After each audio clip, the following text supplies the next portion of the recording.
Chapter 3, When the Rain Lets Up, and this is the cover art, or the chapter art.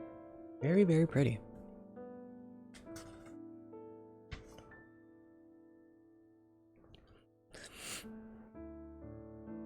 Alright. Not good. Yeah, I think that's good. After classes got out the next day, I stood waiting for Anzu at the entrance to the Urashima tunnel, having gone straight there from school. It was about 20 minutes past the time we'd agreed to meet up, yet still she hadn't shown. Having to wait for someone beneath the scorching midsummer sun with no means of contacting them was a form of torture I wouldn't wish upon my worst enemies. If I'd known this was going to happen, I would have suggested we walk there from school together. Finally, after nearly 30 minutes of waiting, Anzu came prancing airily down the wooden staircase, not in any rush whatsoever. I had to admit, she did look quite graceful even with the big wad of gauze still strapped to her face. "Hey, you been waiting long?" she asked. "Yes, like a full half hour actually," I grumbled.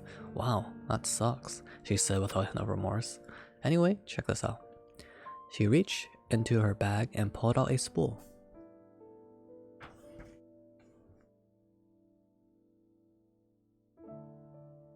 Of nylon rope, still in the shrink wrap.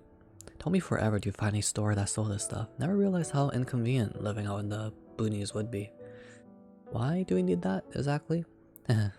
Anzu chuckled devilishly. "We're gonna run a little experiment." Once Anzu was done explaining her experiment idea to me, I went over the steps in my head to make sure I had the whole thing straight. One of us was going to walk inside the tunnel at a relatively fixed velocity while carrying the loose end of the nylon rope, while the other person stood outside holding the spool, spinning it gradually to give it more slack while ensuring it remained taut. For as long as the flow of time remained normal, the nylon rope would continue to unreel at approximately the same rate, but as soon as the tunnel walker crossed over the boundary where time began to distort, the person on the outside should immediately notice the rope being pulled much faster. Then, at that exact moment, the person with the spool would grab the rope and yank it hard to stop the tunnel walker from taking any more slack, thereby letting them know they'd crossed the cutoff point and could come back out. With this method, it would theoretically be possible to find a boundary where the flow of time began to distort without having to run in and out of the tunnel several dozen times. Not only was I impressed by what a clever idea this was on Anzu's part, it also conveyed to me just how serious she was about uncovering the mysteries of the Urashima tunnel, which genuinely surprised me. After all, this was an inexplicable time-twisting space, almost like an anti-hyperbolic time chamber, to borrow Shohei's example. If we weren't careful, there was a very good chance that several years could pass us by while we were investigating inside, and there were still no guarantees that it actually had the power to grant wishes. This was not a challenge to be taken lightly, and I had to wonder if Anzu had yet to fully grasp the potential repercussions. "So, you're really ready to go all in on this, huh?" I asked. "Yeah, why wouldn't I be?" Anzu replied. "I mean, we're talking about a place where weeks fly by in minutes. If you could just go in and out and get your wish granted, that'd be one thing. But we have no idea how deep this tunnel goes. I can tell you from personal experience that it also does seem pretty freaky crap to mess with your head. It also does some pretty freaky crap to mess with your head. Sure, I get that it's dangerous, but if you're not willing to take a risk, you'll end up spinning your wheels your entire life." Yeah, on certain things maybe. There's still a line between fearlessness and recklessness. What are you trying to say? You want me to leave so you can explore a tunnel all by yourself, is that it? No, that's not what I'm saying at all. I'm trying to get a feel for how serious you are about this. Most people would be shaking their boots at the prospect, you know? Anzu rolled her eyes so hard I thought they might disappear into the back of her head. Good thing I'm not most people then.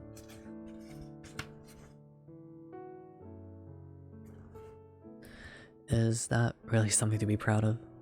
Of course it is. I hate normal people. They're worthless. I couldn't help but laugh at this. Damn, that's a pretty harsh take. I mean, it's true though. There's no value in being ordinary. the law of scarcity applies to way more than just economics. Rare life-changing experiences are worth exponentially more than your average day-to-day. I'd much rather live a short, fulfilling life than a long and boring one. I mean, I'll agree with you there. But I feel like it's a little unfair to say that all ordinary things are worthless. Like, sometimes there's comfort and familiarity, and sometimes common things are more popular than uncommon things for a reason. Like, for example, salmon, maybe? I mean, I know most people tend to think of salmon as being like the vanilla option when it comes to seafood, but to me it tastes a hell of a lot better than than any of the fancier, more expensive fish out there. Like, you would take me to the grocery store right now and offer to buy me anything I wanted, and you sure as hell wouldn't catch me picking eel or whatever. I'd take salmon over that even on special occasions. I think eel's way better than salmon personally. Oh, well, fair enough, I guess, I said. Sheesh, why? Way to totally deflate the conversation. Not that wasn't a totally stupid discussion to begin with. But, you know, for a normie, you're pretty interesting. Tono-kun, I like that about you, said Anzu, grinning from ear to ear. Nice machine flushing out there. Thank you, Skiz. Yep. Always with me. I also have it. I usually have it while I sleep too. Where's reading? I suddenly got butterflies in my stomach. It still felt like I had no idea who this girl really was on the inside. In school, she was the most antisocial person imaginable, purposely distancing herself from other people. But then she also had somewhat of a childish, mischievous side, as evidenced by the way she'd secretly followed me to the tunnel from school the day before. Then on very rare occasions, she could show a bit more of a feminine side, saying cutesy stuff like this that could easily be misinterpreted as flirtatious. I wondered which of the three was the real Anzu. Maybe none of them were. Anyway, come on. We're wasting daylight here, she said. We'd better get this show on the road. But we're right. Sorry. It felt like she'd kind of dodged a question, but whatever. For now, we had an experiment to run. Take care at school, Skiz. Thanks for dropping by. It was quickly decided that I would be the one walking into the tunnel with the end of the nylon rope. Anzu would wait outside with the spool, and as soon as I felt a hard tug on the rope, I know it was time for me to turn back. You know, this kind of reminds me of me playing telephone, I muttered to myself as I walked down the dark corridor. Way back when, Karen and I had made one of those makeshift telephones out of chew tin cans and some string. Then played with it all day, going upstairs and dropping one end out the second floor window to the other person in the backyard, so we could share utterly meaningless intel with each other. As you can imagine, this got old pretty quick, and we never played with it again after that day. But it was still fun enough that I remembered it fondly to this day. Sure, hope I'll find you in here. I sure hope I'll find you in here, Karen. Karen. I squinted my eyes and looked ahead. I could see the dim light of the torches on the walls coming up.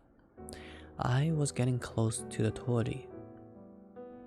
torii, which still seemed to me like some reasonable location for a time distortion boundary. Bracing myself, I continued forward at the same pace and passed beneath the first gate. The nylon rope pulled out taut behind me. Anzu had officially given me the signal, so I spun around and headed back toward the exit, when I made it outside, I found her standing there with her hands placed on her hips, looking awfully proud of herself. Why, hello there, Tono-kun. You'll be pleased to know that you're in the tunnel for nearly 20 minutes. Wait, seriously? But I came straight back the moment I felt the signal.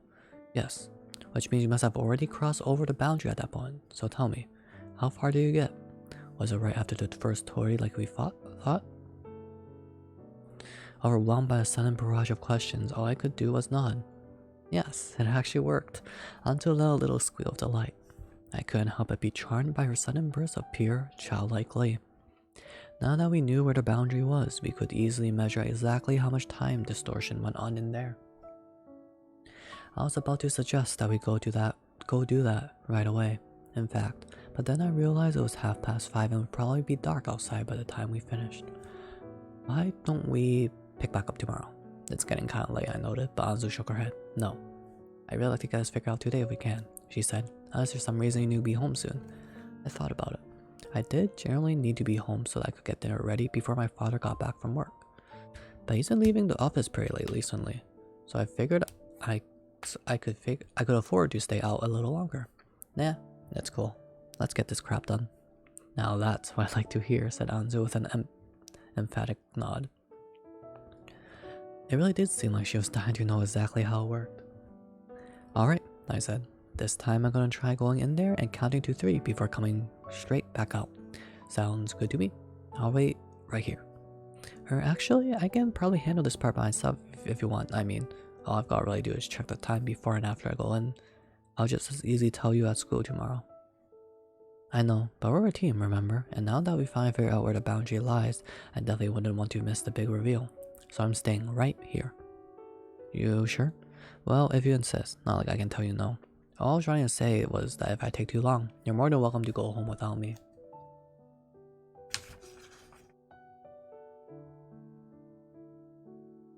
Oh my gosh, I'm reading so fast. Thank God there's no chatters in chat talking. I'm reading at light speed. Insane pacing. With that, I ventured back into the tunnel, this time right as I stepped through the first gate. I started a timer on my phone. Counted 1, 2, 3, then jumped back out to the other side. I could already tell that it was a bit darker in the tunnel than it had been on the way in, which told me all I needed to know about how dark it had to be outside. If the sun had gone down, then I had to have been inside for at least an hour this time. Anzu had probably long since gone home too. Damn, it really does feel like the blink of an eye. I marveled quietly to myself, even though this was technically the 3rd time I experienced the tunnel's time distortion effect. I still hadn't gotten used to it. To be fair, how could one ever get used to such a bizarre, supernatural phenomenon? Suddenly, overcome by a great sense of unease, I picked up the pace and started walking faster, wanting nothing more than to get away from the eerie toady over my shoulder. When I made it back out, my prediction was proven right. The veil of night had begun to drape itself over the horizon. Surprisingly, my other prediction turned out to be dead wrong. Whoa, you're still here? I gasped, peering down at Anzu, who was sitting on the ground in the dark with her head buried between her knees. Did I not say I was going to wait for you? She snapped back as she abruptly jerked her head up. Her voice was tinged with a mixture of annoyance and relief. I was waiting for you. I'm not singing tonight. You stop that. I'm not gonna lie, the Beautiful Scars song has been stuck in my head for like all day. I don't know why I'm so obsessed with that song right now. La la la la la la la la.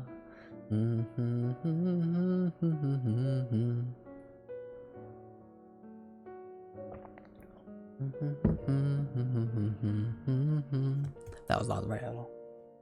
But yeah, I don't know why I'm loving that song. It's a big jam. Never sing on stream again though. I can't sing.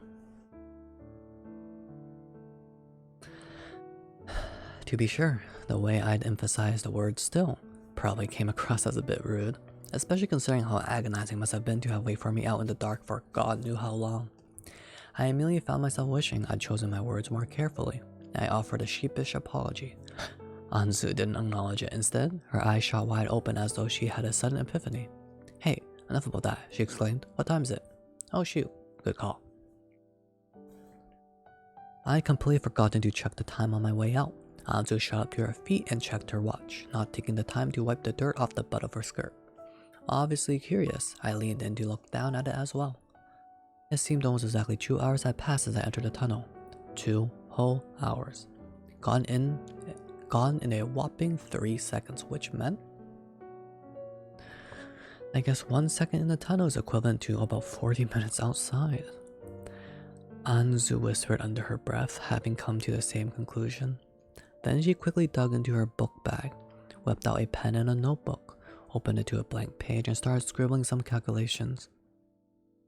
I was amazed at how quickly she did all of the math in her head. I knew she was smart, but not necessarily that smart. When her pen finally came to a stop, I looked down at the page and examined her work. It was a list of different hypothetical periods of tunnel time, followed by their real-time equivalents. 1 second equating 40 minutes, 1 minute equating 40 hours, 1 hour equating 100 days, 1 day equating 6.5 years.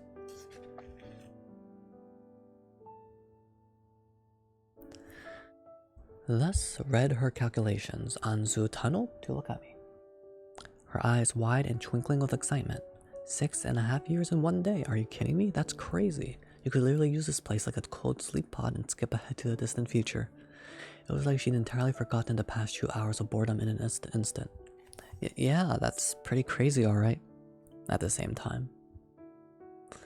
While Anzu was gushing as though we'd stumbled upon the discovery of the century, a dark cloud of doubt grew bigger and bigger in my chest.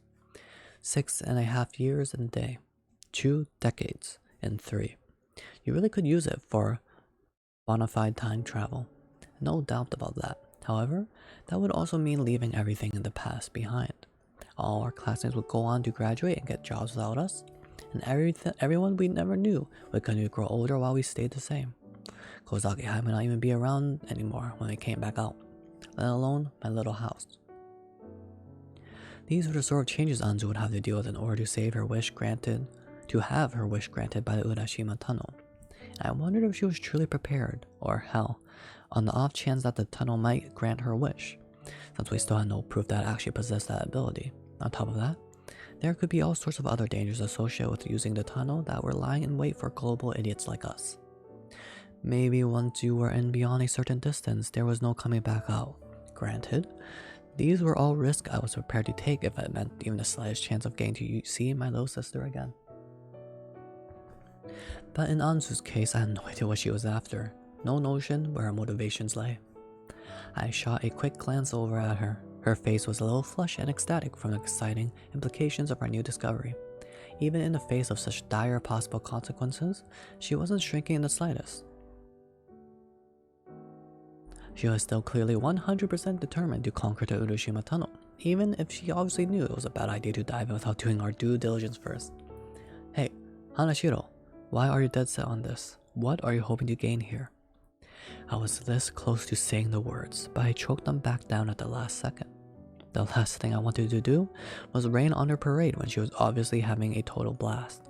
Besides, there'd be plenty of other opportunities for me to ask about her motives and end goals.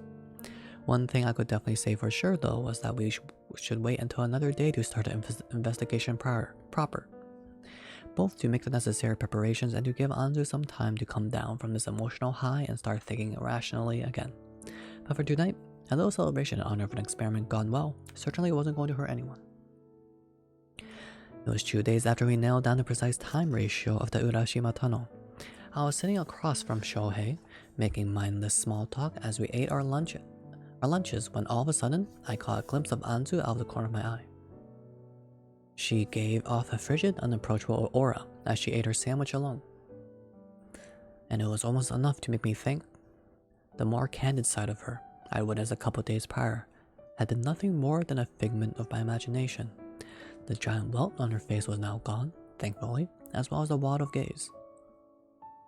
Gauze. Is it gauze or gaze? Is it pronounced like I gaze at someone or gauze? I assume it's gauze. You're looking at the new girl again, dude, Shohei grumbled. I said, finishing the current sip of my canned coffee milk and pulling the straw from my lips. The first one? Oh, it's pronounced gaze? Really? Gauze. Huh. The first one? Wait, they say gauze first? Okay, gauze. Okay, good. Gauze. Wait, don't look at me like that, Mofo. I'm gonna slap you. Oh shoot, I'll be uploading this to YouTube. Thanks, Mofo. I really appreciate it. You know, it's always a pleasure to have you around, Mofo. Thank you so much. Anyways, I said, finishing the current sip of my canned coffee milk and pulling the straw from my lips. What's wrong with that? You got a thing for her? Possessive much? Don't look at me like that, Mofu. Mofu? Oh, shut up. I'm gonna beat your ass.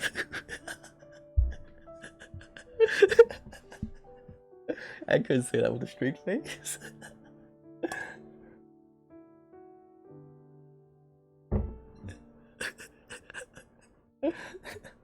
Don't clip that.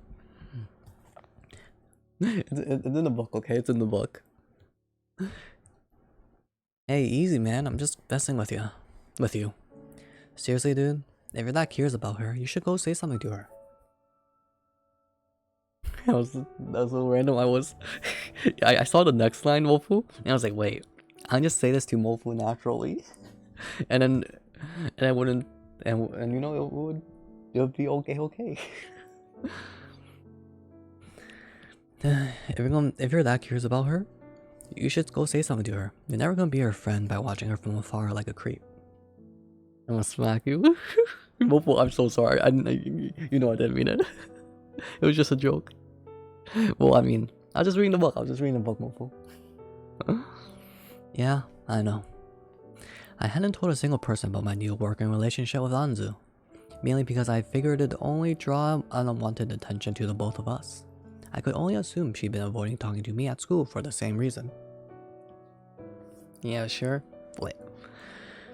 It's not that I really want to be friends with her or anything, though, I went on. I find her behavior kinda interesting, is all.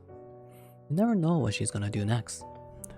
Well, she is a bit of an enigma. I'll give you that. Hell, I heard someone saw her climbing over the fence onto the train tracks the other day. Who even does that kind of crap? Yeah, good question. So, she was seen, huh? Wouldn't have expected her to be more cautious than that. Oh yeah, that reminds me, should I blur it out? I also heard a little rumor about Kawasaki's punk-ass boyfriend. They're saying he fully dropped out of school. Wait, what? Seriously? Yep, something about having to take over the family fishing business apparently. But if you ask me, I'm guessing he was too embarrassed to come back to school after getting his ass handed to him by a girl. Huh, well, good for him. Hopefully it helps him build a little character. For real, said Shohei, stuffing his cheeks with a huge rice ball. Come you think of it, Koharu hadn't been back to school since that day either. I wondered if she would end up dropping out too. Finally, classes were over for the day. As I closed my textbook and shoved it in my book bag, an announcement rang out over the intercom. Kaoru Tono from class 2A, please report to the faculty room. I repeat, Kaoru Tono. It was Miss H's voice. Uh-oh, bro. What do you do this time, Shoei teased. Hell if I know, I shrugged. That was the truth. I genuinely had no idea. I finished packing up my things and headed out of the classroom. Then made eye contact with Anzu as I walked past her in the hall. She gave me a silent nod, then turned and walked down the stairs. But I wasn't sure whether that was supposed to mean I'll wait for you outside or let's call it off for today. Would have been nice if she used her words, but alas, I couldn't be bothered to chase her down and ask. So I headed straight to the faculty room, turning left around the next corner. When I reached the door at the end of the hallway, I quietly slid it open and announced my arrival, then wove between the cubicles over to Miss H's desk. Miss Hamamoto, you called for me? I asked, and she turned to look up at me, then setting aside whoever's quiz she was grading. She swiveled around in her seat and gave me a big, friendly smile. Oh, there you are, Tono-kun. Sorry to call you up out of the blue. That's okay. What do you need me for? Yes, well, it's about Kawasaki-chan, actually. Oh, what about her? Well, as I'm sure you've noticed, she hasn't shown up for school the past couple of days. She did call in to say she wasn't feeling well, but I'm starting to get a little worried about her. Was thinking that if she doesn't come back soon, a little house call might be in order. Okay, I said. What does that have to do with me exactly? Which is where you come in, Tono-kun. Could you be a dear and deliver Kawasaki-chan's summer English homework? Huh? Me? Yes, you. I already asked some of her friends if they'd be willing to handle it, but apparently they're all too busy. I assume she was referring to the girls in Koharu's usual... I forgot how to pronounce this word. Pause. Are you trying to feel comfy, Mofu? That's okay, yeah. Feel free to feel comfy here, Mofu. This is a safe place. My streams are always chill. Feel free to just chill. Yeah. Always a pleasure, Mofu. Probably that Haneda chick and the other one, Sado. If I had to guess, they'd blown Miss H off out of laziness or spite. Hence why she resorted to asking me. You two went to the same junior high, correct? Asked Miss H. So I figured you probably know where she lives. I mean, I do, yes. Then can I count on you to take care of it? She put me in a tight spot. Anzu and I were planning to meet up and further explore the Yoneshima tunnel. But even if we weren't, I didn't really feel like doing grunt work for the sake of the girl who had always made me do her grunt work. Pazzi? Oh, really? It's Pazzi? Yo, Mofu. Mofu, thanks, dude. I really appreciate you being here. You're always so nice, and you're always just, helping me out. I appreciate it, man. Here, a fist bump. Bop. I'm being mega cringe right now.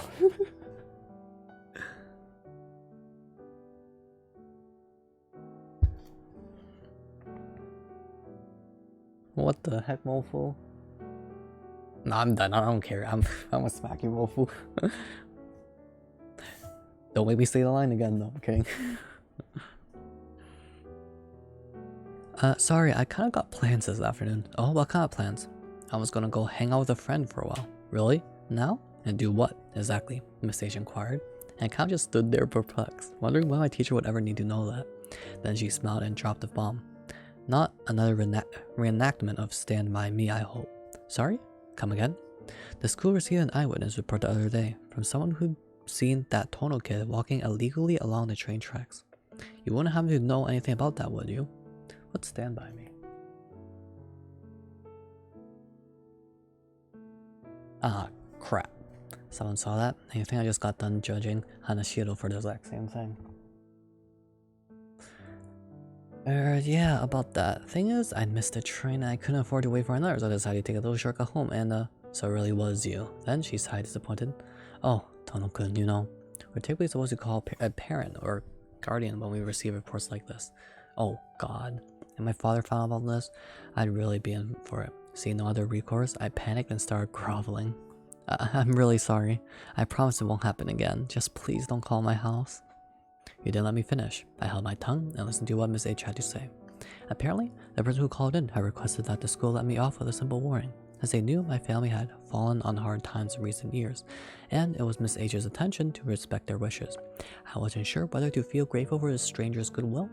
I often found myself annoyed at how quickly word got around our enclosed rural community, as it meant everyone knew about all my family's nasty little secrets. Regardless, please, no more walking on train tracks, okay? You could literally get run over and die, and if you didn't, you'd get hit with a nasty fine for forcing the train to stop. Yes, ma'am. It won't happen again. Good. Well then, I suppose I'd be willing to let it slide. Just this once, Miss H began, before ominously trailing off into an excruciating pause. Then again, you've had a lot of absences and late arrivals recently, so perhaps a phone call home really is in order. That is, unless you're willing to prove to me you're committed to doing better going forward. And how can I do that? Oh, I don't know. Maybe by offering to step up and check in on another student who hasn't been showing up lately. Maybe bring them their homework while you're at it. So it was a thinly veiled threat. Then, you actually ask, or she'd call my father. Alright, fine. I'll deliver Kawasaki's homework. You will? Oh, bless your heart. Here you go then, she said, handing me a staple-bound English workbook. I put it in a plastic sheet protector and slid it into my book bag.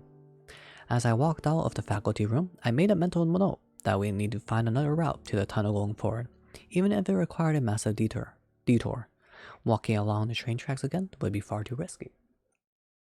Now then, I needed to let Anzu know I'd been conscripted for homework delivery duty, as well as that we'd been seen walking along the tracks, presumably. She knew I'd been called to the office, but I wasn't sure where I might find her. I decided to check back in the classroom for starters, but she wasn't there.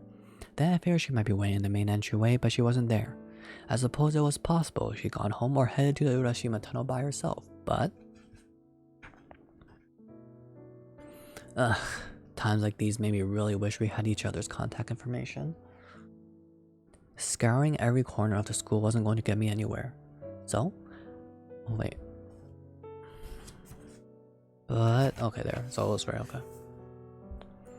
So I changed out of my indoor shoes and walked out of the building, scanning the courtyard as I made my way off campus. Right as I passed through the main gate, I heard a voice call out from behind me. Tono-kun. Whoa, geez, you scared me. Sure enough, it was Anzu.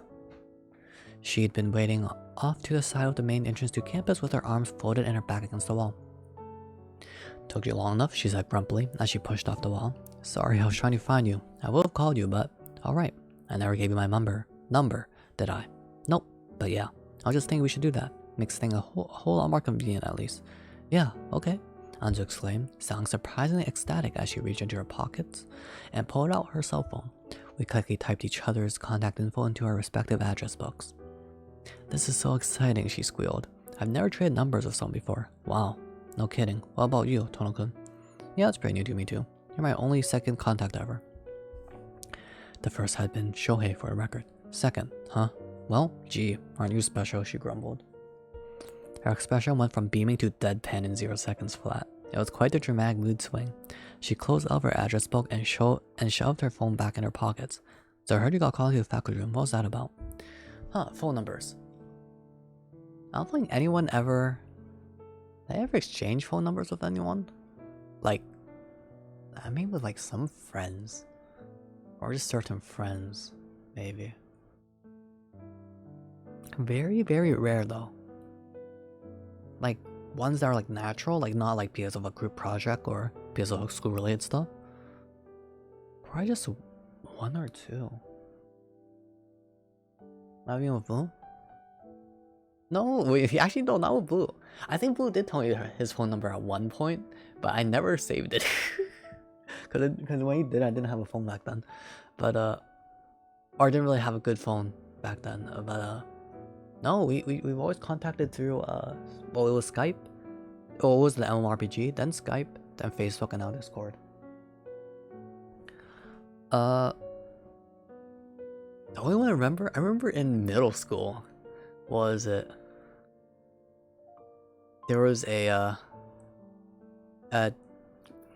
girl in my class who was moving soon, and then and we happened to ride the same bus together because we lived pretty close to each other, and a few days before she had to go, she yoinked my phone and said, "Hey, I'm gonna put my phone number in your phone," and I'm like, "Oh, okay." And I was like, "Wow, this is totally a shoujo moment." Hey yo, me at like I don't know 12 years old or 13 years old. I don't know how old I was. Nothing ever came out of it though, and she did that to everyone. So so it wasn't anything special. But I remember my heart went doki doki during that time though. Other than that, no, not really.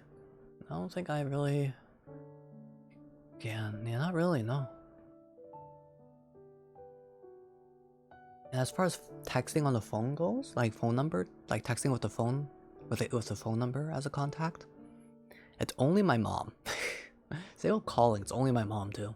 My mom and dad at home. If it's with like quote unquote friends, I don't know why I said quote unquote friends. If it's with friends, I would just message through Discord. Like 99% of the time.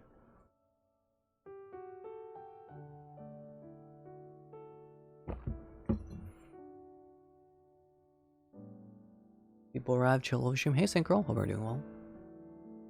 Chill? Most of my streams are pretty chill. Right? Surely? I want to say like 80% of my streams are chill. 80%. Even my Smash Bros streams were chill. Until the final boss. Exactly. Oh, thanks, Synchro. See, Synchro knows how to compliment me unlike Mofo.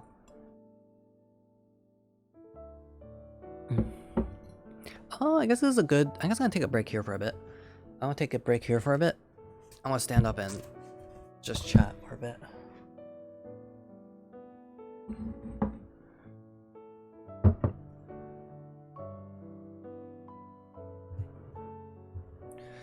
And I'm gonna close the window. I'm getting cold.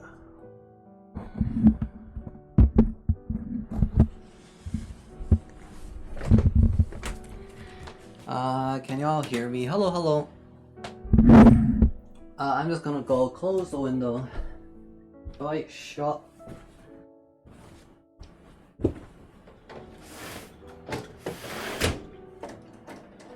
And close. close the curtains. Ba, ba, ba, ba, ba.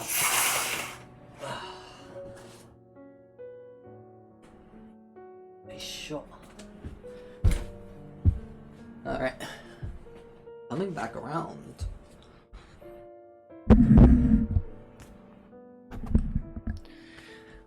Alright. Should I talk about the chapter? There's not much to say about the book. I mean, they were just testing out the tunnel and how much time and the time in the tunnel, like how long is like a minute there compared to IRL or compared to the actual world. Honestly, there's not much to talk about. Any interesting topics that were brought up there? I don't know. Oh.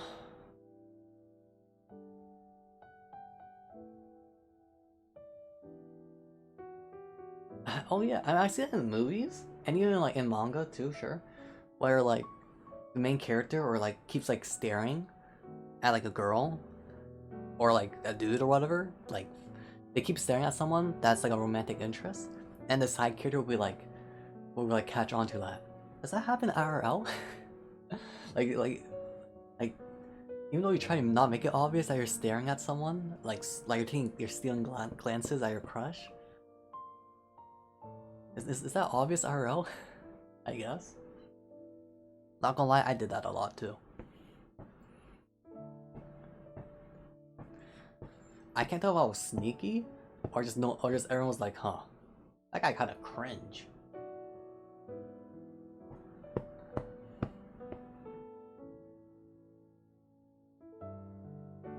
I guess. Yep, I see.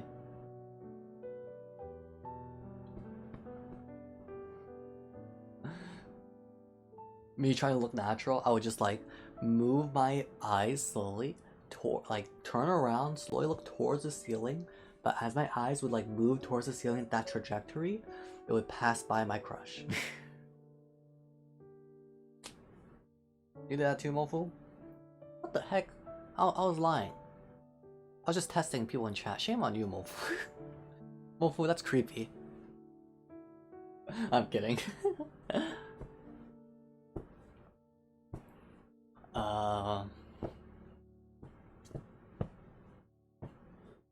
If you hear me making weird sounds, it's cause, or if you hear that weird like thumping sound, it's because I'm throwing Pusheen up and catching it. I'm just playing around with Pusheen right now.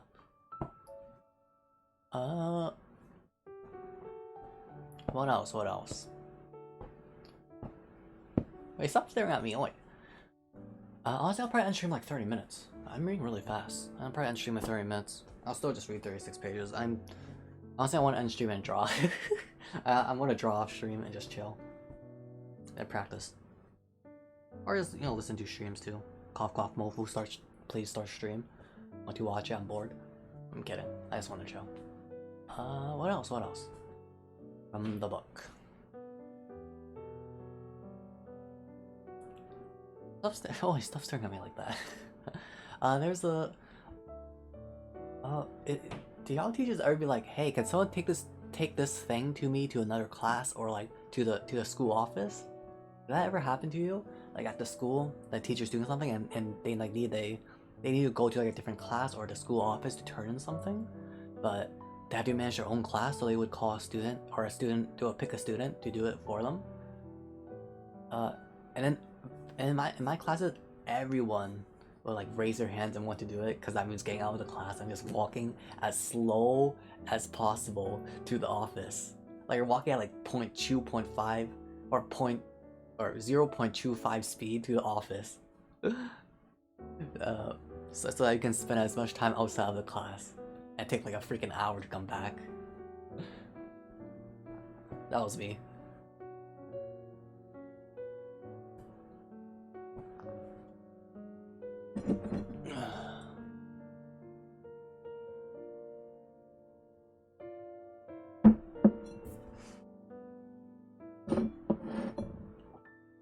What else? What else?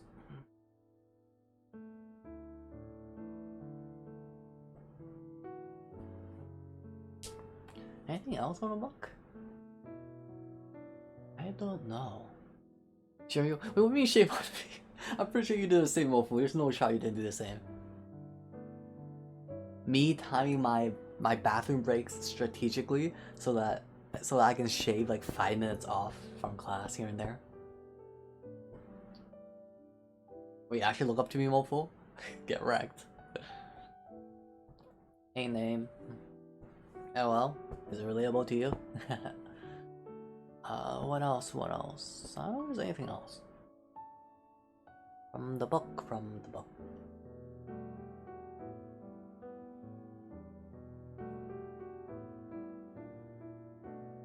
Volunteers love me, haha, get out of here, Mofo.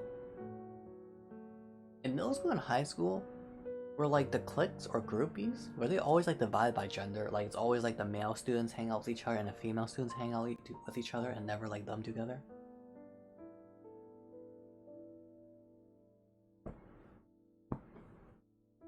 That's what I noticed from like some media. But in high school, especially in like in the later years of high school, they definitely mixed. In my case, not really, I see. But before that, it was definitely very gender specific. I mean, it still kind of is. Some person might do that, yeah. Yeah, I guess it's pretty diverse, I guess.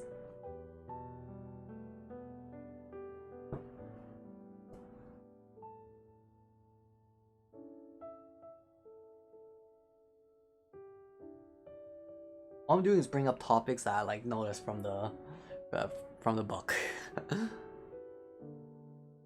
As I just chill before I get back to reading. What else? What else? What else? I don't know. Blip, blip, blip. Just saying, I'm very happy with the tweet I made today. Being spam pinged by a full squad of Honda CRVs from the left. I'm very proud of myself for thinking of that joke. Please praise me. But some groupies are mixed, I see.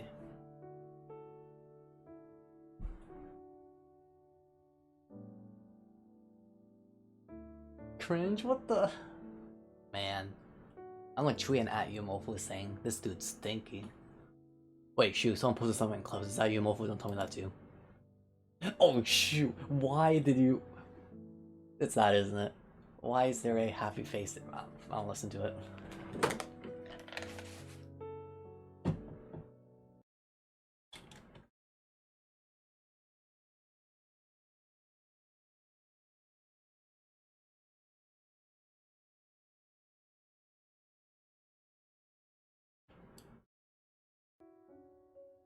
Don't look at me like that, Mofu. Mofu? Oh, shut up. I'm gonna beat your ass.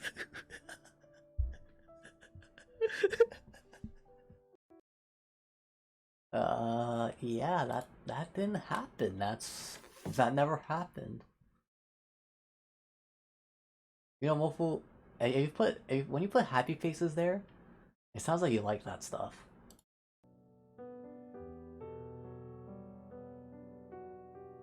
Alright, into that, Mofu? Man, you're more a masochist than I am. What the heck? You're a whack. You have this on YouTube? I'm still gonna upload it on YouTube. Okay, Mofu, please don't stop looking at me like that.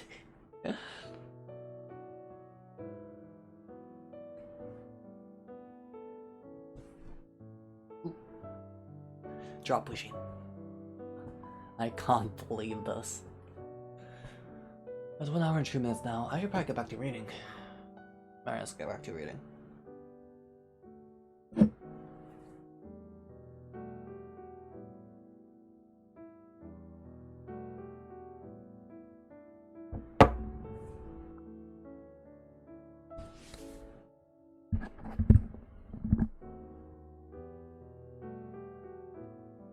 I'm just sitting back down.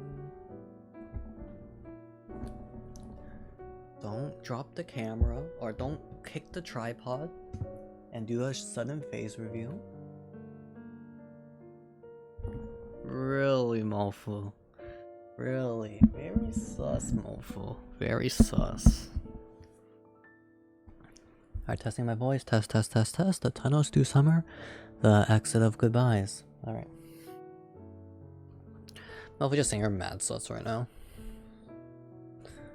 Get my water.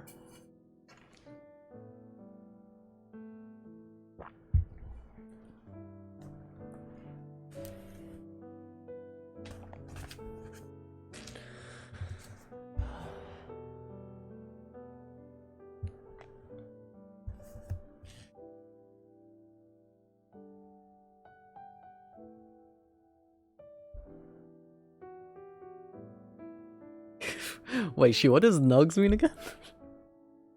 I feel like Mofu mentioned something explaining what they meant.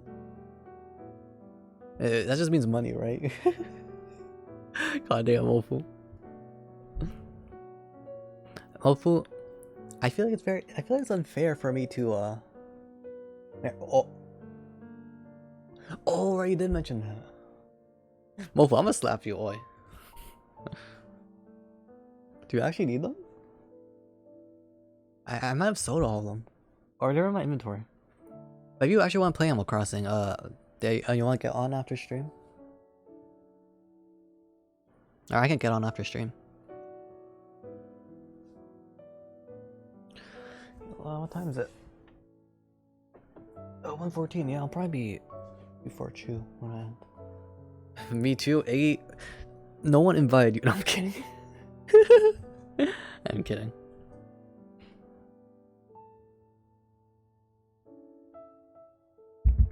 I don't know, just saying.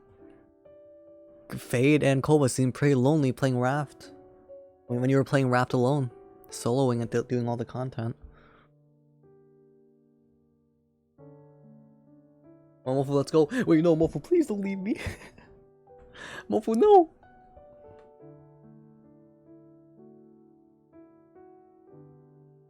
Alright. Where were we? Fact, I'm buying Raft right now. Are you joking me? If you buy Raft, Mofu, I'm punching a hole into it. Koa and Fade are playing Borderlands 3. I guess I have seen them play it first, though. I guess, yeah. I want to see Eggy get wrecked. Wait, have you actually played Borderlands 3, Eggy? I know for sure you played Borderlands 2, but do you play Borderlands 3 too? Wait, no, I think you did, because I remember we talked about it. Yeah, you have, yeah, okay, yeah. Don't worry, Iggy, we can play it together. I'm kidding. Actually, yeah, I feel bad if I play without Blue though.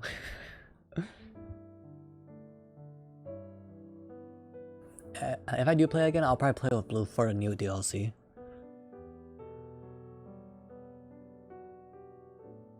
Wait, Eggy, have you? Oh no, I mean, guess when Blue gets back, we could also play the Borderlands Tiny Tina new DLC too.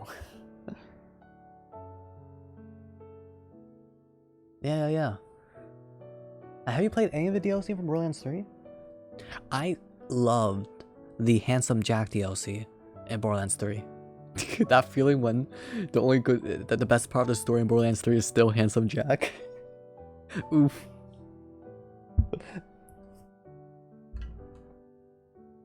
Bad RNG. I miss Blue already? Oh, whatever. He'll be back in September. Oh, let's go, Eggy. Oh no, but you didn't play. I see. I enjoyed that one. I think we played one more DLC, but we didn't play any of the other DLC after that. But yeah. Oh yeah, me and Blue also played all the DLC Borderlands 2. Yeah, honestly, Borderlands 2 was just amazing. It was like the jokes and the story, it was really great. I love the jokes in Borderlands, in Tiny Tina too. The story though was... Tiny Tina seemed really short to me in terms of like the story. And how much content of the story has. Because after that it's just repetitive grinding, which I don't mind because that's Borderlands, a looter shooter, but... The story was alright. I really like the writing,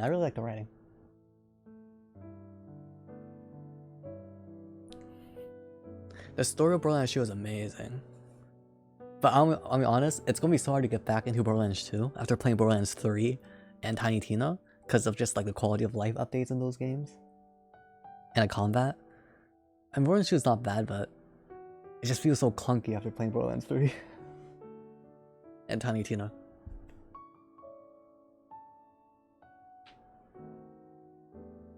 Me trying to read, but we're talking about Borderlands. Yeah, I feel that. Oof.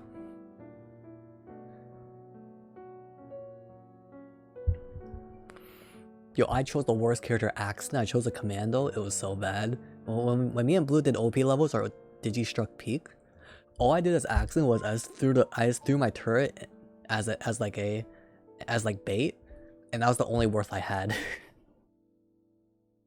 Sorry, remember I lack time, please. Name, honestly, bad RNG. I talk to chat too much. I honestly usually I do talk to chat this much. So if you're here for the rain stream's name, this happens a lot. Pick my that's what Blue picked too. She was really strong. But name if you're unfortunately I probably won't accommodate for you, but I do upload this to YouTube and I do highlight it on Twitch itself. So if you're actually interested in the story and you have to go, you can just click on the highlight again. Just on you just click on my channel, and all the highlights of all like the freaking 15+ reading streams I've done in the past are all there. So if you ever want to like watch that.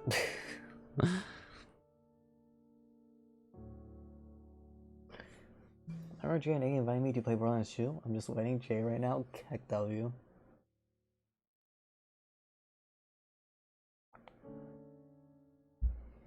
Before you stop that. Yeah, Jay played Borderlands, right?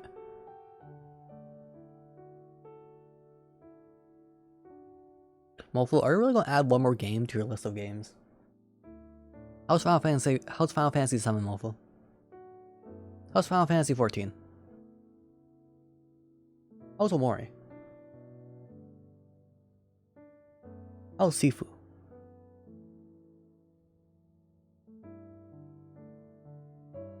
Final Fantasy 7 yet, Ollie? I'm gifting you it. So I can say that. I love being toxic. Wait, this is being toxic? Oi. How's Borderlands 1, 2, 3, Mofu? Alright, I'll probably get back to reading. I do want to end stream early though. Not bad gaming, I'm just kidding.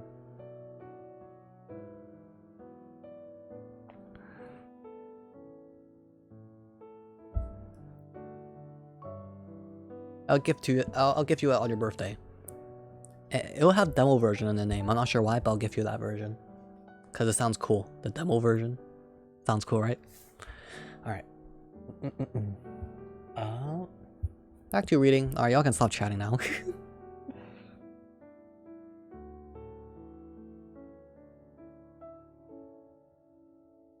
Oh, should I start calling you April from now on? I just call you name all this time because I didn't want to say disgusting.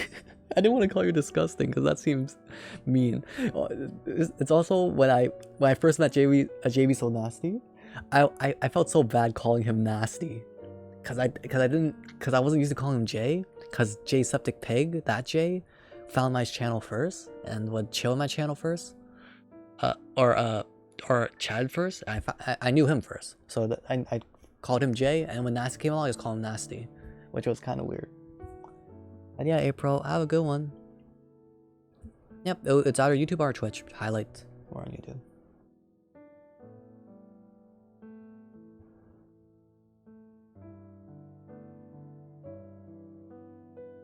Mofu, what the heck? Well, Iggy, that is so facts. For context, why Mofu said that, the clip is on the Discord. Alright, y'all shush. I'm gonna read now. No more chatting. It's so unfair. Yo, right when there's like other like new like viewers who don't really know me that well, know me as well, right when they're here, Mofu just plays the victim as if I'm bullying and hurting them, but no, Mofu slaps me and abuses me way more than I do to them. What the heck? Mofu is a devious, sly snake. Made out of tofu. That little. Look, Mofu's just dancing as I'm saying all this stuff. Oh my gosh. Alright, I'm gonna go back to reading. Where are we at?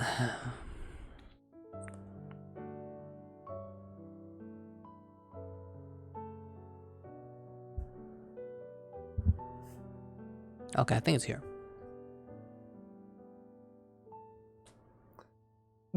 Eggy, no! Not like this! Oh my gosh, I can't believe this. I can't believe this. We'll see you in court. And I'm winning this time. My cat is a great lawyer. Oh yeah? I guess someone saw me walking. Oh yeah. I guess someone saw me walking along the train tracks the other day. So I kind of got chewed out for that. No biggie. Huh? Well, fair enough. Speaking of which, I heard someone spotted you doing the same thing as me. So I really need to not use the train tracks going forward. I mean, not that it's that big of a deal or anything. I got off relatively easy, I'd say. Not when dog stuff on me. No! Relatively? Oh, yeah, so I began scratching my cheek with one finger.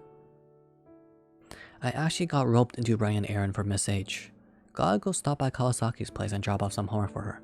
Kawasaki, Anzu repeated, her expression darkening, as if to say, how dare you utter that name in my presence? And, well, after what Koharu had done to her, I couldn't exactly blame her for feeling that way.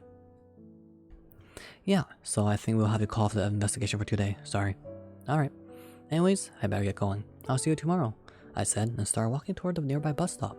Then, something tugged on the strap of my book bag, so I turned. Anzu was staring me straight in the eye. What's up? I asked. I'm going to. Huh? Where in the hell had this change of heart come from? I was totally convinced that Anzu hated Koharu's guts. Or maybe she wanted to come along precisely because she had a bone to pick with her. Was this a revenge thing? You sure about that? This is Kawasaki's house we're talking about. Yes, I heard you the first time. You don't think it'll get awkward or hostile or anything? Oh, it might. Wouldn't be surprised. Then why the hell would you want to come? I wanted to ask. Not gonna lie, every time there's a cuss word in the book, I kind of add more oomph to it. Cause I'm not gonna lie, right when I see a line with a cuss word, I kind of get excited. Like, oh my gosh, I can actually cuss. It's like once in a lifetime chance kind of thing. So yeah, pretty cool. I like off stream, like even when no one's nearby, I don't even cuss. Like when I sing when I sing like beautiful scars in the shower, there's like the HELL in the lyrics. I don't say that part still. Cause I don't know why. I just don't feel comfortable saying it. Like when it's like my words. I guess. You feel cool and edgy, or you stop that. I guess singing is not really my words, those are the lyrics, but it still feels weird. But reading it, it feels good. It feels good cussing. You feel cool and edgy? I feel real cool and edgy. Before I could summon the nerve to ask, Anzu let out an impatient huff. However, now that the investigation's been called off, I've got nothing to do this afternoon, so I figured I'd tag along to kill some time, that's all. Unless you don't want me to come.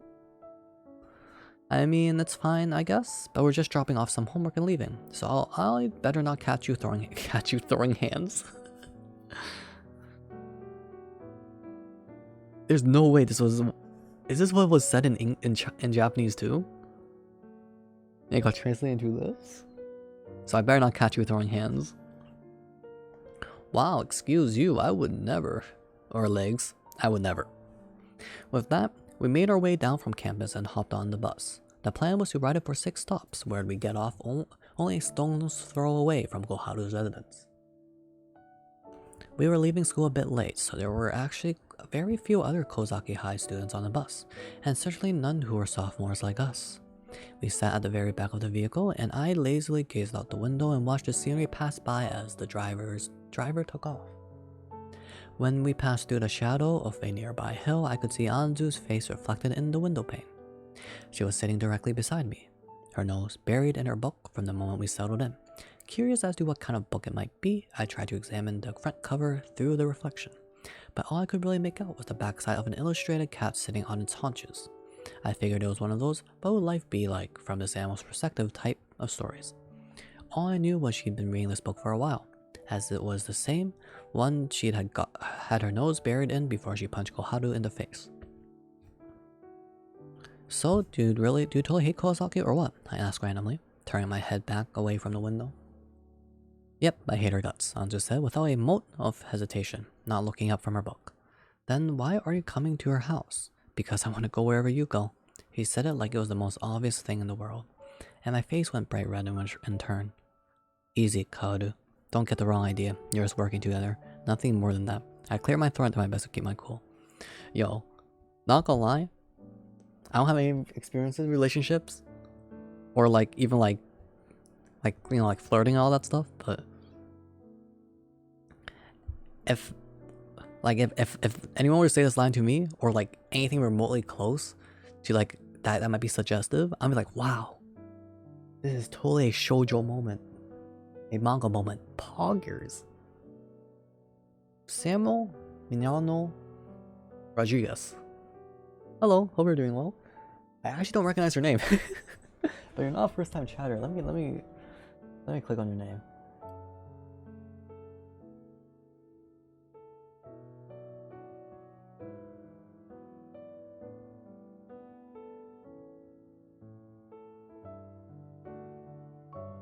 When the cringe, oh, you stop that. Yeah, I don't recognize you. But hey, I hope you're doing well. Oh, bro, imagine. Oh, it's you. Should I call you something else now? Should I call you Samuel now? Sam? Should I call you Sam now? And hey, Artemis, Pushin. Nope. Pushin gone. Hey, everyone.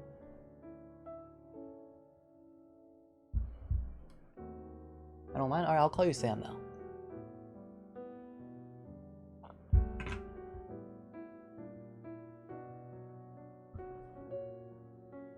Alright, I'll go back to reading.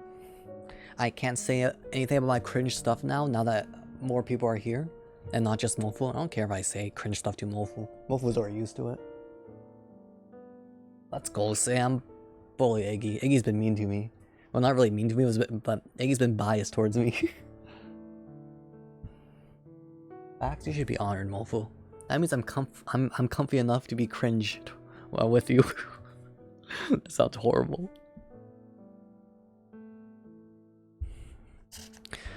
I cleared my throat and did my best to keep my cool. Get wrecked, Mofu, you're stuck with me. You know, you really shouldn't say stuff like that so lightly, I warned her. How come? Because anyone other than me would probably take it the wrong way and get their poor little heart broken, just a guess. Well, I wouldn't say about anyone other than you, bro. Pretty sure you're giving me a little too much credit here. I'm just your average, boring-ass high schooler. It was that finally caused Anzu to tear her eyes away from her book and look directly into mine. That's not true at all.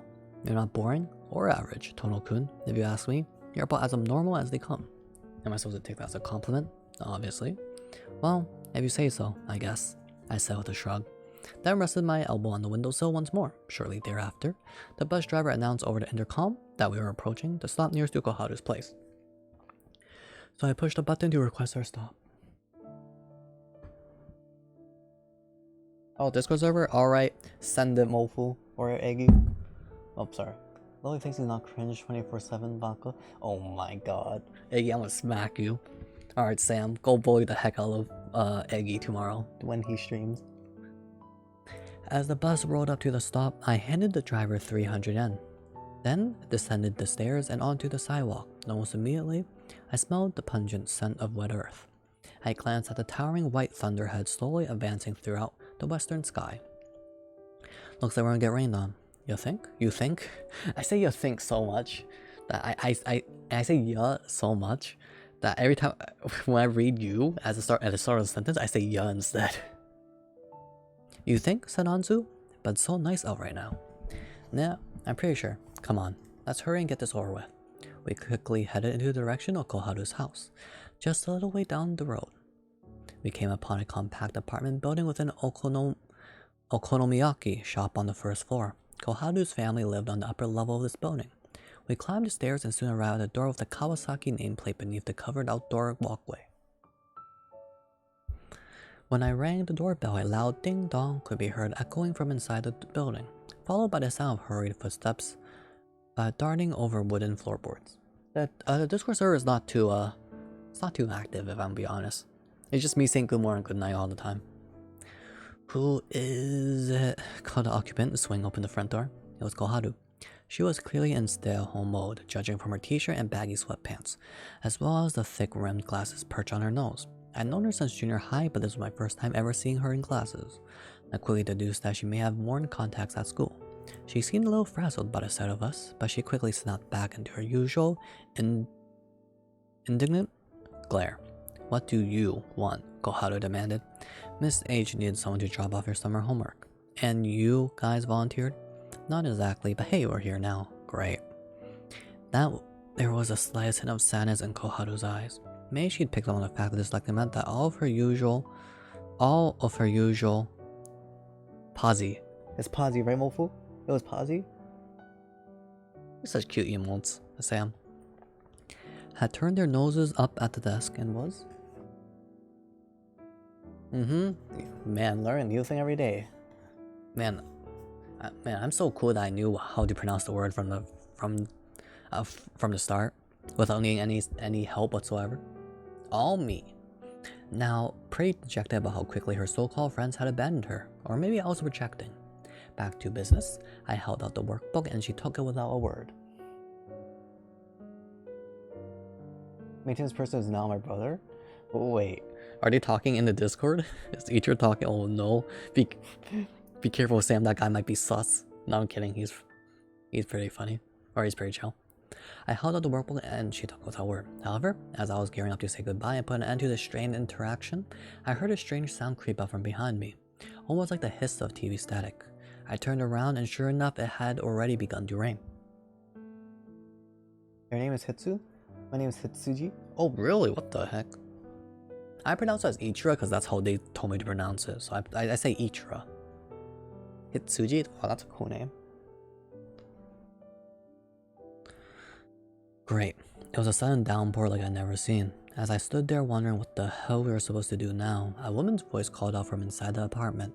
Koharu, it's raining cats and dogs out there. Why don't you invite your friends inside? Friends? What? No way, Koharu shot back, whirling around at the speed of light. They're not my friends, Mom. There was a loud stomping of footsteps as the woman rushed out into the entryway. She wore a simple apron and had her long hair tied up in the back. She appeared to be Koharu's mother. Koharu, how can you be so rude after they came all this way? I taught you better than that. But Mom...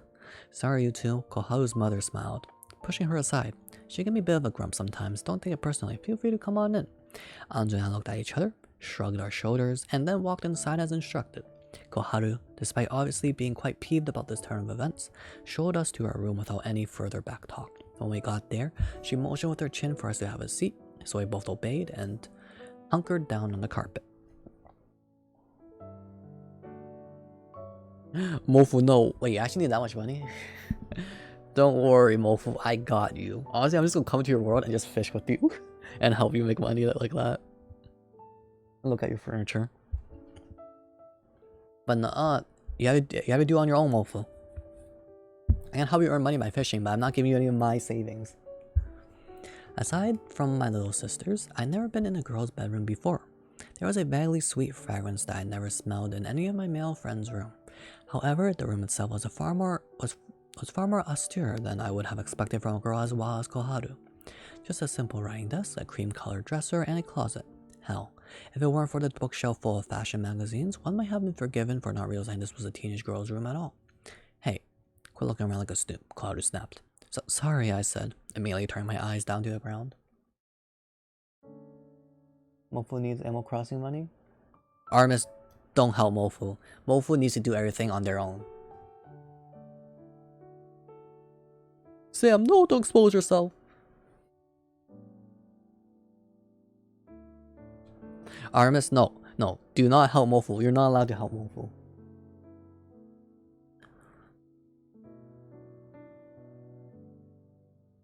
I'm kidding. Do what you want. Okay, wait, where was I? As soon as the rain stops, you're out of here, got it? I nodded profusely, and the conversation promptly died off. Anzu simply sat there, still at a porcelain statue.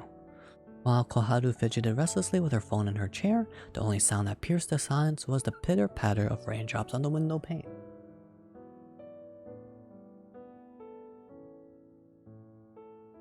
Iggy, that's not what it sounds like. I'm not being possessive, I swear. The anxiety was stifling. Eventually, I couldn't take it anymore. So I tried to strike up my conversation with Koharu again. So you wear glasses when you're at home, huh? Yeah, and? Are you saying I look dumb? No, not at all. Good. Now shut up. Yes, ma'am. What the heck? Interaction attempt failed. Once again, I cursed my lack of social skills. It seemed I had no choice but to sit quietly and wait for the rain to let up. So I hung my head in defeat. But then Koharu herself broke the silence to address Anzu for the first time. What the hell are you doing here anyway? I mean, Tona can sort of understand, but you? I'm only here because he's here, Anzu responded matter-of-factly. Sorry, what? Are you guys boyfriend and girlfriend or something? Please, Tono-kun and I are kindred spirits. Don't try to equate our friendship to a shallow, superficial one like yours. Holy heck. I don't know who Olivia is, but they're streaming. I'm gonna go bully. Don't do it, Sam. No. They're very nice and wholesome. Oh, if you do, please don't say my name, okay? Don't say I sent you, because I did not send you. Why did I even mention that?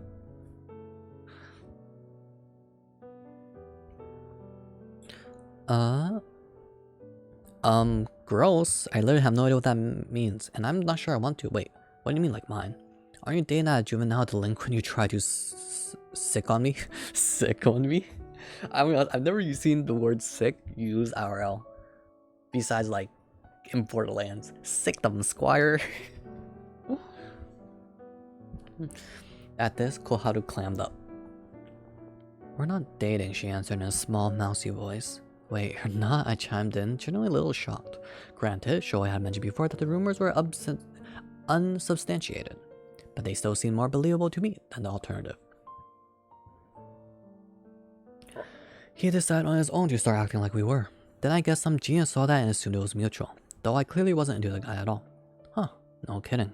Wait, but then how come you never denied it when all the rumors started swirling around? I mean, why bother? People are going to draw their own conclusions either way, Koharu said, fidgeting uncomfortably as though there was something else caught in her breath. I could tell she was being evasive, but it was Anzu who actually called her out on it.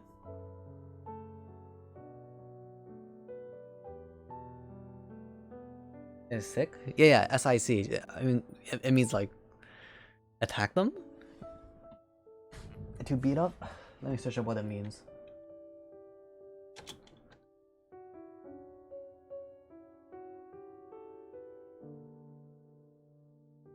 Oh, set a dog or other animal on someone.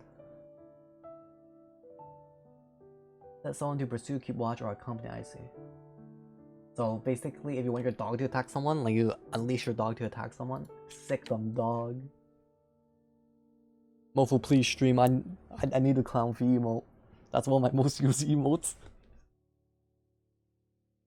My most used emotes is of me and is not mine.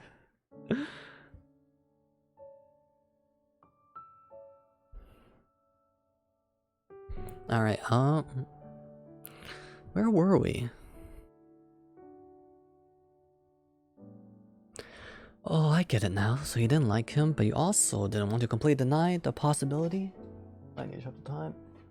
The possibility that you two were dating. In other words, you wanted to keep using his reputation as an intimidation factor, didn't you? Like the daughter of a mob boss using her daddy's name to scare off any small-time punks who might try to mess with her. Yeesh, I mean, I guess it's a fitting analogy, but did we really have to go there? Well, no, that's not it at all, Koharu barked in denial, her face going crimson. Anzu just kept on going. How isn't it? If you weren't trying to use his reputation to your advantage, you wouldn't have threatened to go tell your guy friends how much I was getting on your nerves lest they jump me on my way home. Sure, maybe it wasn't him specifically you were talking about in that instance, but still using intimidation tactics to avoid getting your own hands dirty. So I'd say my point stands. Koharu bit her lower lip and began to tremble. Oh god, she's gonna cry. Then Anzu delivered the finishing blow. I mean, really? How fragile is your ego? You try so hard to maintain your tough girl persona, but is it just to cover up the fact that you don't have any actual friends? Get rest, stinky oi. That did it. The dam burst, and big ugly teardrops cascaded down Koharu's cheeks. You don't have to be so mean about it, she whimpered, sniffling a few times before breaking down into full-on sobbing. Flustered, I knew I had to do something. Come on, Hanashiro, that's too far. You need to apologize. Fine. No, don't give me that. I actually apologized to her. Anzu rolled her eyes but turned to face Koharu nonetheless. Sorry. I wasn't trying to make you cry, even if I did say it knowing full well that I would hit you where it hurts. A sincere apology, I reprimanded. However, Anzu showed no sign of remorse, and Koharu's tears showed no signs of letting up. As I sat there all jittery between the two of them, the closet door suddenly burst open, and out jumped two little boys, no more than elementary school age. They were, presumably, Koharu's little brothers. Oh, that's so cute. Hey, quit picking on her, one of them yelled as they both ran over to Anzu and started wildly flailing their arms at her. In a rare moment of discomposure, Anzu covered her face in a frantic attempt to block their punches while pleading with them to knock it off. Meanwhile, Koharu was still busy bawling her eyes out. It was utter pandemonium, and I had no clue what to do. Just then, the door swung open, and in came Koharu's mother with a tray of iced coffee. Aha! There you are, you little rascal, she said, pulling the two boys away and bopping them. And bop. I don't know why I'm laughing at this. I've never seen the word bop actually being used other than like bop as a meme. And bopping them on each on the head. Oh shoot, mate, bop a toy though. A bop a toy. Toy for all that. Now all three of the Kawasaki siblings were crying out loudly, and I was extremely ready to go home. Sorry about that little fiasco, said Kawasaki's mother after summoning me and Anzu out into the hallway for a little chat. She was laughing awkwardly with her hands placed firmly on her hips. Anyway, something tells me my daughter started it, but if you could try not to let things escalate going forward, I'd really appreciate it. She really is a sweet girl deep down, you know. All I could do was nod my head in shame. Even Anzu, for all her lack of remorse, was now meekly hunched over like a scolded pet. Bop. You wouldn't believe how quickly she came dashing out of her room when she heard the doorbell ring earlier. I don't know what happened with her friends at school, but I think she must be pretty lonely right about now. Obviously, I can't make you bury the hatchet and be friends with her, but at least try to get along, would you?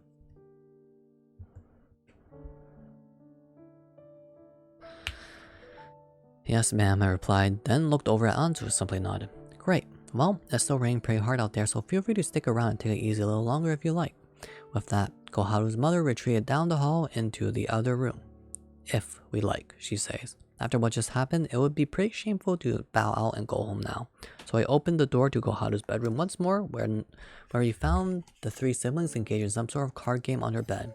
As soon as Koharu saw us enter, though, she gathered up all the cards and handed them to her little brother. Okay, back to your room now, she said, and they obediently got up. This is so cute. I never lived with siblings, but like playing with like little siblings sounds so cute. But I mean, I know there's like those siblings that can be like really bad, like brats, or like you guys fight a lot, that kind of thing. It could be that bad too.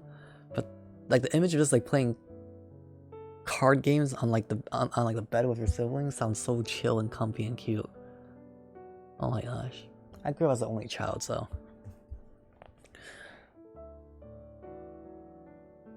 It's not as fun like how you see them in manga or anime, Luffy. Well, Mofu, maybe you just have a bad, maybe you're just whack and toxic, like how you're toxic to me, Mofu. Maybe it's because you're toxic, your sister learned from you. Honestly, or maybe your sister's actually a wholesome cinnamon bun, but you're just mad toxic, Mofu. I wouldn't know. I don't know who her sister is, so I can't vouch for them. But saying if I had a little sibling, yo, it'll be chill, wholesome, and comfy vibes.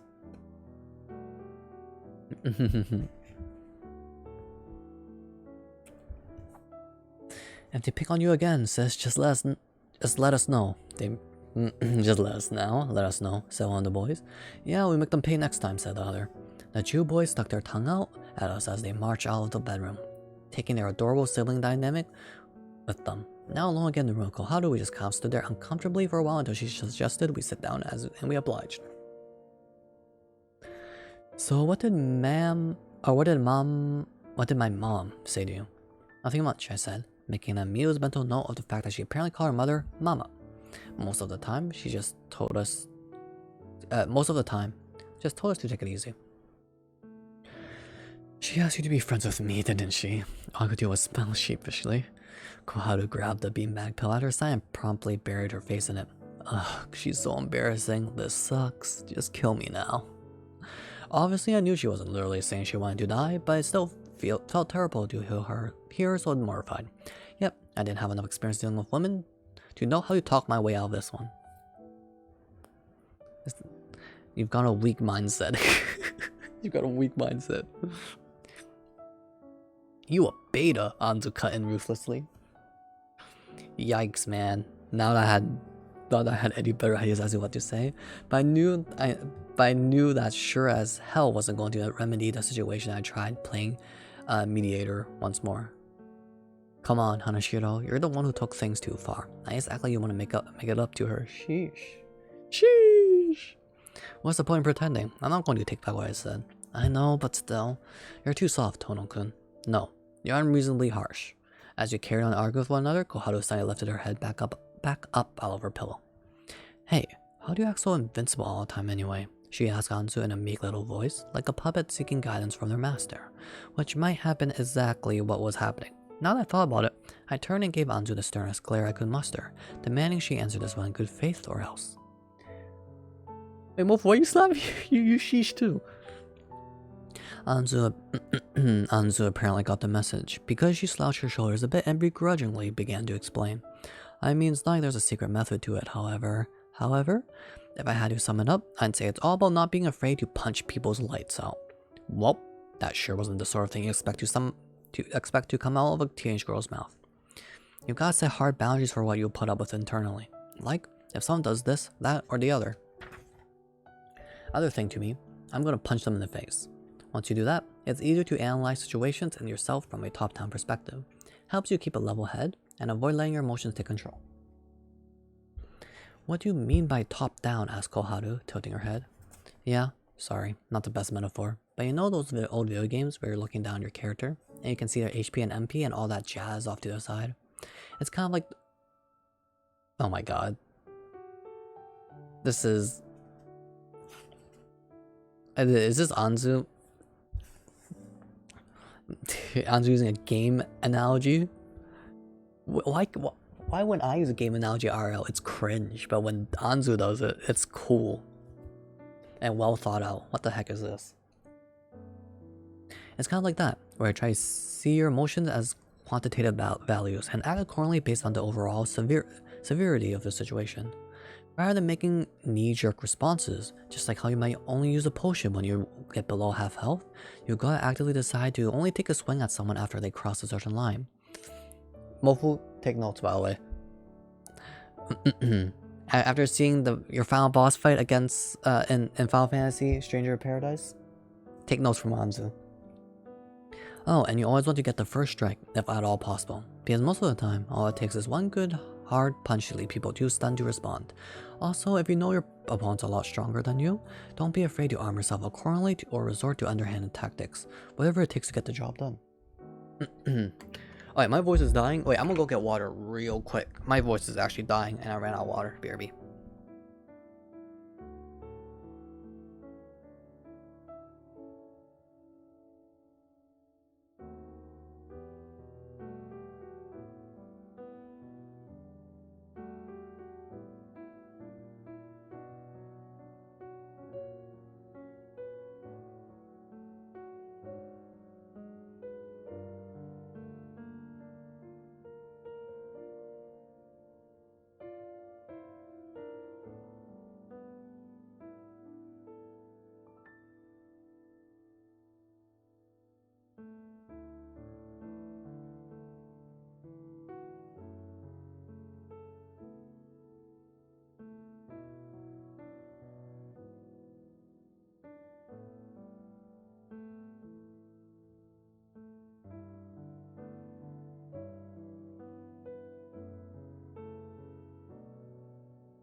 What the heck am I reading from chat? No! Leave me alone. I can't believe. Yo, Nasty is. Yo. Mofu is using Clownfy and Starefy, and Nasty is using that and my voice as channel redeems. What the heck? And my voice is so dying. What the? Oh, I need to drink water.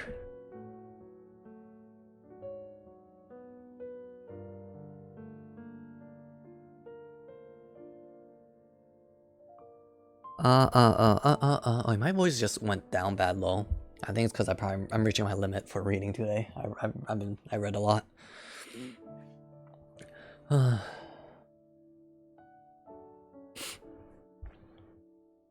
Yo, if I can get my voice raspy enough, I can sing Beautiful Scars like a Giga Chad instead of my like high pitch whack voice.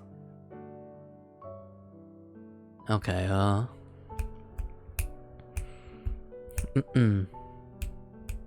Do I sound young, by the way? Cause I might have mentioned this before on stream, but I wouldn't say I have a baby face, but I also look young, and I sound young, and people think I'm younger than I actually look.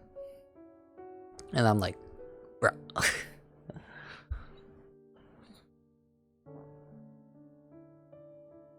Actually, to be fair, Mofu sounds young too.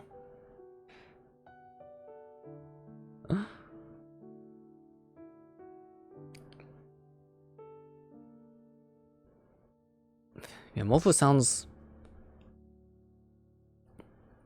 like a 5-month a 5-year-old. No, I'm kidding. Don't worry about Mofu. Don't worry about it. All right. Where were we?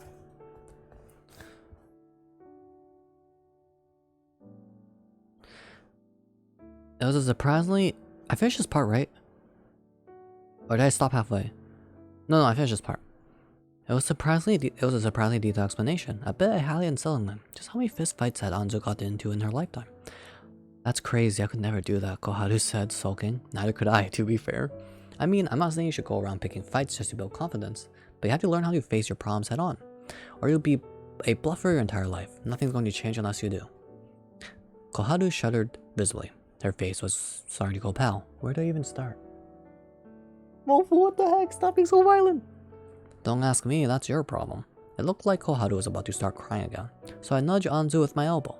She scratched her head as though she was sick and tired of having to play the therapist, but resumed her little pep talk regardless.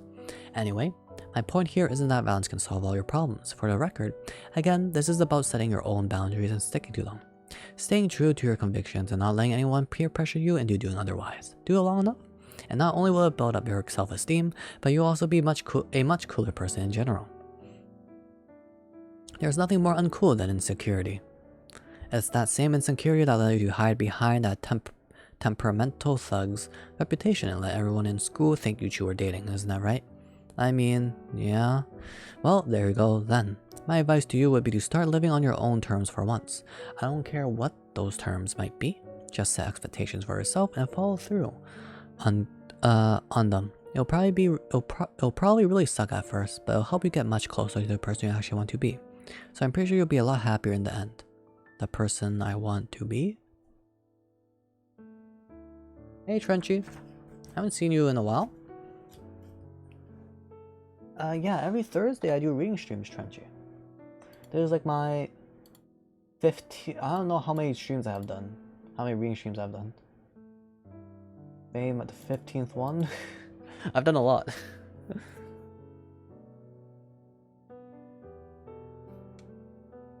Mofu, eat the glizzy. More will show the more you bully Mofu. Oh my god, oi. Hey Cloud Hoodoo. Heyo, heyo. Yeah, y'all are towards the end though. I'll be ending stream soon. But hey Cloud Hoodoo, hope you're doing well. How have streams been going for you, Cloud Hoodoo? I know you've been streaming. I just haven't been there because I'm big lazy. And I'm not home or I'm asleep. Correct. Because at the end of the day, there's no one right way to live our lives. All we can do is pick whatever path suits us best and run down it as fast as we can to see how far we can get in what little time we have. said Anzu, followed by a conclusive sigh as she turned to look out the window. Oh hey, will you look at that? The rain really let up. Since we agreed we'd only stay until the weather cleared up, Anzu and I figured it was about time we took our leave. We said our goodbyes, walked out the front door, and immediately had to squint our eyes at the harsh glare of the setting sun. However, no sooner had we descended the stairs at the end of the outdoor hallway than a voice called out from behind us. Turning around, I saw that Koharu had come chasing after us in her slippers. She scrambled down the stairs before sliding to a stop right in front of Anzu, then started nervously twiddling her thumbs at belly button level. What now? Anzu asked dubiously. Oh, yeah, like, all that stuff you said just now? I'll be honest, you totally hit the nail on the head, like, that was so freakishly accurate. You're either psychic or I'm even more pathetically transparent than I thought. Anyway, I wanted to apologize, I guess, for being such a horrible person to you up until now. I'm sorry. Koharu bowed her head low, and my jaw dropped in turn. I'd never seen this girl apologize to a teacher, when she got in trouble, so watching her humble herself like this was almost too surreal to believe. That stuff Anzu said back there must have really sparked some sort of change inside of Koharu. So while working, yeah, have a good one, Trenchy. Good luck with work. I'll just be reading for like 5 more minutes. I don't know. I've already been reading for 2 hours. Why not Hiragana practice reading? And share some. Well, cause then I'll have to translate it at the same time, and it would be weird. Or it would not only would it take like a billion times longer to finish reading. It's also really hard for people to understand me reading this when no one in the chat or none of my audience really speaks or reads Japanese. I do read web novels off stream, or I do read web novels. I probably won't ever do it on stream unless I somehow have like a Japanese speaking audience. Well, probably primarily English.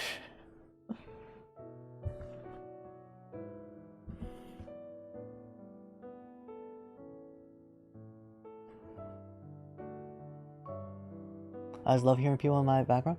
Oh, I see, Trenchy. Yeah. Well, for me, reading Japanese novels. So for English, like, obviously English is my native language. I am so much comfortable reading it out loud, and also like having the meaning being put into my head, and just understand what's happening just by reading like almost an autopilot to chat and just knowing what happens. However, in another language, like even in Chinese, and even though I can read Chinese at a decent level, if I were reading Japanese, it's gonna be so hard because I would have to like read it beforehand. I would like, okay, so this sentence is that, and then pause for like 5 seconds, and then I would say the English translation, and then on the next sentence, pause for 5 seconds. Okay, this means that, and then translate it and say it in English. So I think it would be really hard to read, even if I was good at Japanese. I think it would be really hard. I need to get at a really good level to like read it fluently, so I don't spend like 10 hours on 20 pages. But no, I feel that, Trenchy. Yeah. I remember when I would do homework, I would always love like I would always like need something in the background. Or not when I do homework, when I play video games. Homework, I actually don't mind peace and quiet. But when I play video games, like turn-based games, I really like having something in the background. Like a podcast, a YouTube video, a Twitch stream. Recently, a Twitch stream. Yeah, stuff like that. What's your Japanese level, Love? Mofu, it's doo-doo. It's big dookies. I'm searching up like every other kanji because I'm reading isekai novels. And I can't understand I can't understand a lot of the kanji because they're using terms that you would see in fantasy settings. Iron chainmail, was it great sword, magical power, demon lord. Yeah, it's unfortunately it's not there's no cross progression in language or IRL. In your server? I know Easy NHK, but no, I probably won't read those, to be honest, Kaku. I just enjoy reading like web novels in my own time. But I'll bet that you're too lazy to read it. I mean, it's more rather than lazy. It's probably I'm not interested. I'm not too interested in reading articles. Web novels I would love, but I already found web novels I'm reading, or I want to read. They speak Spanish in Japan. Oof.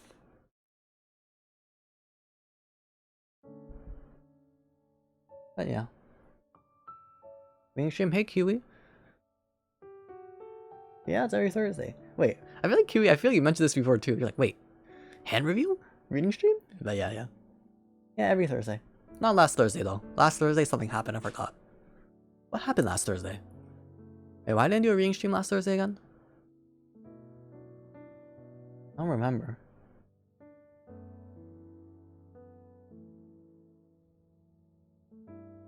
Oh right, it was Smash! Dang, Mofu remembers more about me than I do. Especially since I told everyone my life story on stream too. If Mofu remembers all of that, then Mofu actually knows more about me than me.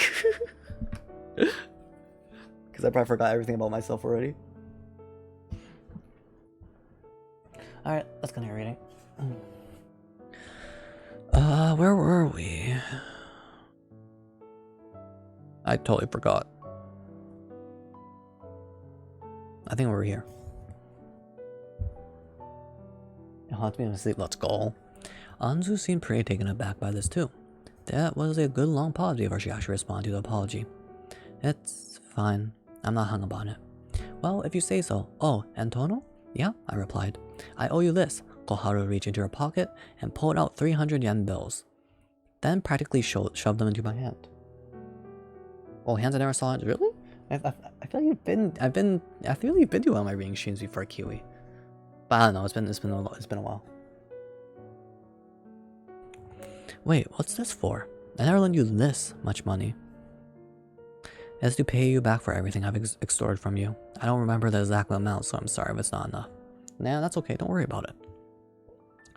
It's not okay. I'm trying to make a clean break here, so just take it, alright? A clean break, huh? I guess I can't really say no in that case, I thought. Alright, if you insist.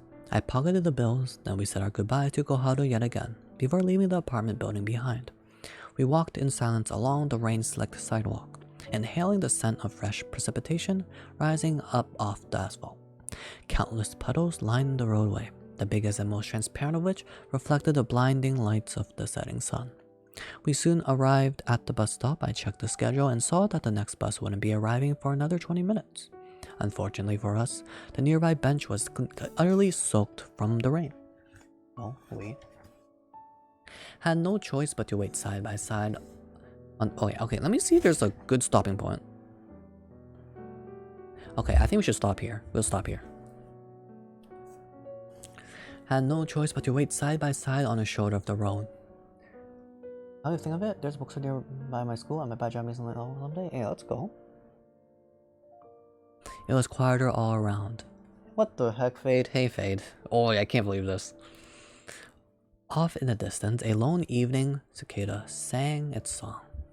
Well, I'm glad we managed to get her back on her feet, I said, sprouting words to fill the silence. I was still expecting at least an uh-huh from Anzu, yet no reply came. Curious, I glanced over at her. She kept staring straight ahead. Her profile seemed to almost glimmer in the streaks of receding sunlight. Then I watched as her pursed lips opened slowly to utter a few pointed words. Do you have a crush on Kawasaki? I was so blindsided by this that I couldn't answer for a moment. Who? Me? No way, are you kidding? She's like an apex predator. Oh wait, sorry. From now on, every time I hear the word apex predator, I think of Apex Legends. No, she's like an apex predator. She'll 1v3 our squad, dude. We have no chance. We gotta rat it out to the last circle. We're not even on the same level of the food chain. If she's a killer whale, then I'm a puny little jellyfish. Uh-huh, she grumbled dubiously. Where is this coming from? Well, it just seemed awfully concerned about her. I do? I was about to clarify that I really wasn't, but then the words caught in my throat as I recalled Shohei saying almost exactly the same thing.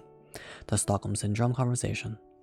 Maybe it really did seem like I had a thing for Koharu from an outsider's perspective. That wasn't the case at all, to be clear. Sure, she had a pretty face, but her personality sucked. She was bossy, threatening, not to mention stubborn and selfish, while also a crybaby deep down. Wait, hold the phone. Oh, yeah, I think I know why that might be. Do tell. Because she kind of reminds me of my little sister in a way. You mean like her face, or what? Nah, her personality. Karin could be pretty stubborn a lot of the time too, not in a selfish way. She'd throw fake tantrums and start crying and whatnot, but it was just a front she used to stop my folks from fighting or whatever. She was pretty calculating. Why is it there? I can't take it seriously. No, we felt the same thing. Oh, no. Alright, so this conversation that they're having right now is happening here. Here. You can see his picture? Yes, the light. Let me turn off the light. I can see it better.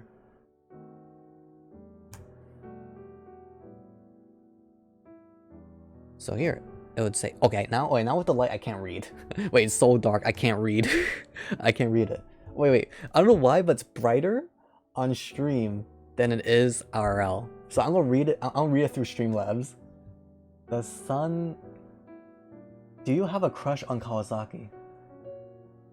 And is Kai there? No? I wish. Where's this coming from? Well, you just seem awfully concerned about her. Oh yeah, I think I know why that might be. Do tell. Because she kind of reminds me of my little sister, in a way. Yep, it was all happening there.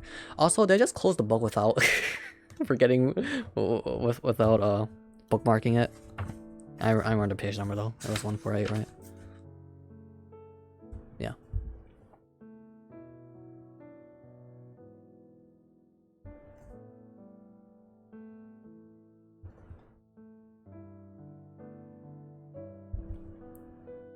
Just saying, I'm always gonna flex. I don't know why, but these books usually have that, or some of these books usually have that kind of thing. It's pretty cool. Like for my I'm flexing. For my Your Name book, it's a really small book by the way. It's about as big as my hand. For my the Kimi no Nawa a side story book, it has this illustration. Very, very cute. Eggy, please, I can explain. And it is them transferring into each other's bodies first, as you can see from this scene, and then, and there's not the actual movie, or there's not the actual book, or sorry, not the actual adaptation of the movie. It's a side story, kind of like after the movie almost, kind of. So this is Mitsuha's, or the girl's childhood friends, and in the story they talk about like their life, like how he's kind of struggling with the fact that he has to follow his father's footsteps with the construction company that his father owns, or whatever, or that works at, and whether he wants to like pursue that or not. This is the little sister training to be like also a shrine maiden. And this is the father. It actually talks about how Mitsuha's father meets her mother and stuff like that. Very cute. Eki oi, I'm gonna slap you. Hold on.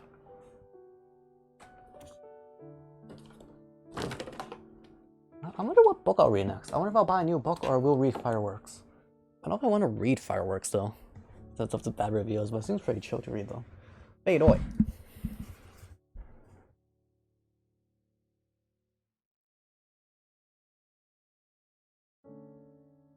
What do you mean you're next? I want to read you next?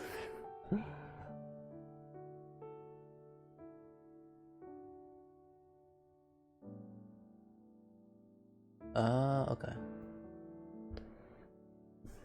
Where were we again? Yo, I was gonna say I was gonna end stream like 30 minutes ago, as I was gonna read like crazy, But I'm getting distracted because now people are in chat chatting. It's all your guys' fault. Oi. You guys are not allowed to talk in chat. I'm banning all of you. Anyone who types in chat is banned. Oh, that's what I meant, Iggy? Yeah, that's right. You're definitely next, Iggy. Okay, let's see. Where were we?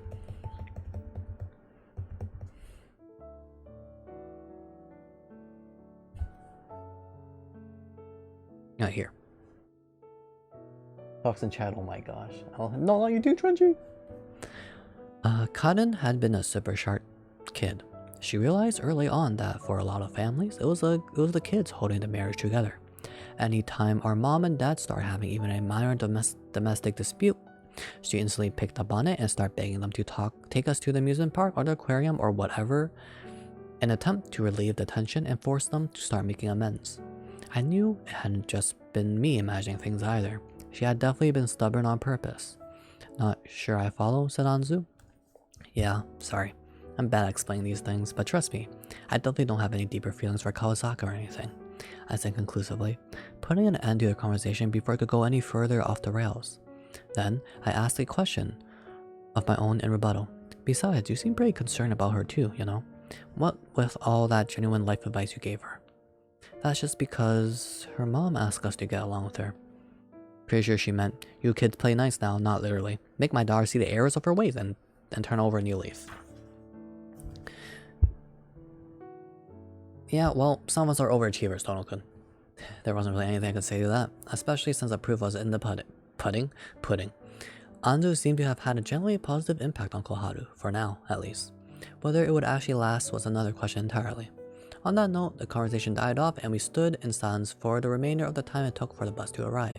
It wasn't an unpleasant sound by any means. Sometimes just being alone with someone feels nice, even if there isn't anything to say. Yo, I love that.